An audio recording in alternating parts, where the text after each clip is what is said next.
Ben, les préjugés, savoir comment ça allait se passer avec les autres personnes, les intervenants. Après ça, j'avais jamais fait une expérience comme ça.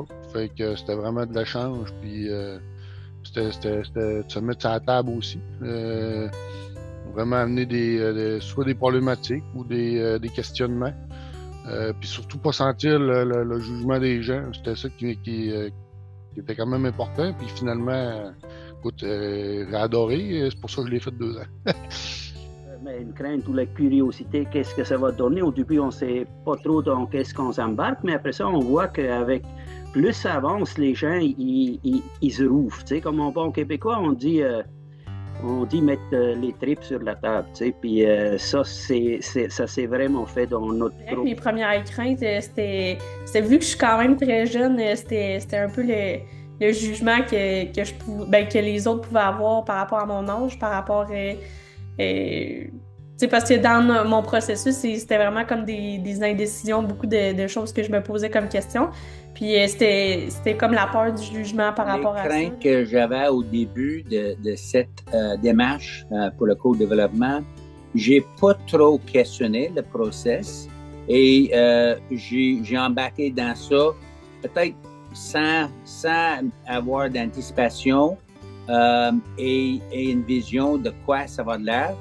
Et moi, je crois que ça m'a permis d'aller dans ça 100 000 à l'heure, pas trop d'idées préconçues, qu'on lance, on go, that's it, direct live. Qu'est-ce que j'ai appris de moi dans cette démarche-là? Moi, je sais que j'en ai une belle vie. Je profite de ça, mais j'ai aussi passé les temps très, très difficiles dans ma vie. Et j'ai eu une opportunité de parler ouvertement avec des personnes que je connaissais pas et parler vraiment des choses difficiles que j'ai jamais ouvertement parlé ailleurs.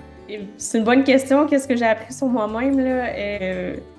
Pas négativement, mais il faut que je pratique encore mon écoute. Souvent, je suis comme prise dans l'émotion, puis j'essaie trop vite de dire mon point sans nécessairement écouter complètement l'autre personne.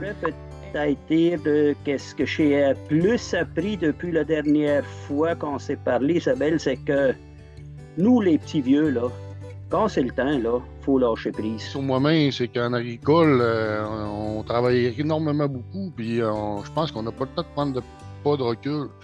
Puis on est vraiment pas outillés, mais dans mon cas, là, puis dans ce que je côtoie autour de moi, là, on n'est vraiment pas outillés pour faire de la business en famille.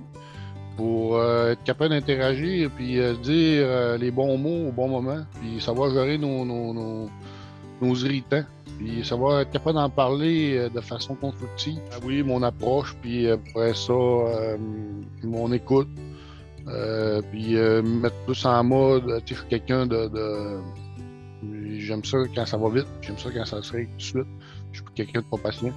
Fait que faut vraiment, ça m'a permis de prendre les bons moyens, de prendre un pas de recul pour me parler à moi-même, pour attendre que on va changer de stratégie pour régler tel conflit, ou on va changer de stratégie pour régler tel problème. Ça va prendre plus de temps, mais le résultat va être meilleur. J'ai appris de m'ouvrir, j'ai appris de chasser, j'ai appris de faire confiance à 100 000 à l'heure aux gens qui étaient dans ce groupe-là. Ouais, les éléments importants là, de la formule, je dirais que c'est... On dirait qu'on se connecte rapidement les uns les autres parce que on est plongé rapidement dans l'action. C'était un groupe qui était très divers, de différentes strates d'âge, mais on est quand même très similaires dans les difficultés. Puis pour moi, ça m'a donné vraiment l'espoir de je suis pas seul, c'est pas juste moi. Moi, je devrais discuter encore de ma situation dans le transfert de ferme avec d'autres personnes, de pas juste les vieux qui s'en vont, mais aussi avec les jeunes qui arrivent là. le partage de ces stress, puis c'est énorme. J'étais pas tout seul. Puis des fois, j'écoutais les autres parler, puis je trouvais que j'étais pas si bien que ça.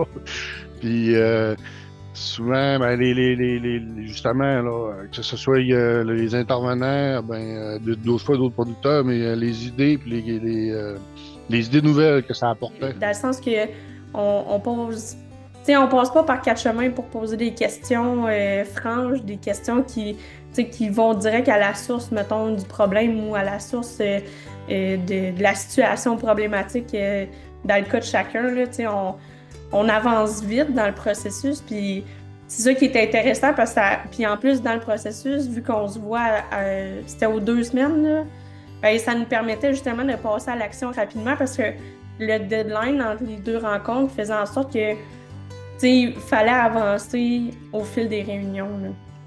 C'est que j'ai senti ce que vraiment un safe zone et l'écoute. L'écoute. On avait une opportunité, la façon, le process est fait que on avait du temps pour nous autres de vraiment aller profond. Et quand même, il y avait des petites interventions et des questions que, pour moi, m'a laissé aller encore plus profond. J'ai appris que quand on chose vraiment ouvertement comme ça, puis une confiance qui règne un envers l'autre, dans le groupe en complet, là, c'est qu'on peut vraiment avancer et apprendre des grandes choses. L'espèce d'empathie qu'on se donne chacun l'un envers l'autre, puis qu'on reçoit aussi. Il n'y a pas de jugement dans ces rencontres-là. Notre pouvoir de régler la situation est bien plus amplifié parce que justement, la situation est complètement exposée. Fait on a tellement des bons commentaires, des bonnes façons de régler le problème. Si vous êtes invité à un co-développement comme ça, ou si vous entendez parler d'un organisme, d'une organisation, quoi que ce soit, qui va dans la même direction, mais s'il vous plaît, pour l'amour du ciel, participez, faites confiance à vos pairs. Ça peut nous enlever du stress, ça peut nous enlever des préjugés qu'on a, puis finalement, ils ne sont pas fondés. Fait que le faux de la main, allez-y, foncez, faites-vous confiance. Le privilège que j'ai eu pour être partie de le groupe co-développement, c'est quelque chose qui marquait ma vie. Je rentre dans mon carrière d'agriculture de ces 53e année qui s'en vient. Et j'ai jamais eu la chance et le privilège d'être partie d'une expérience comme ça.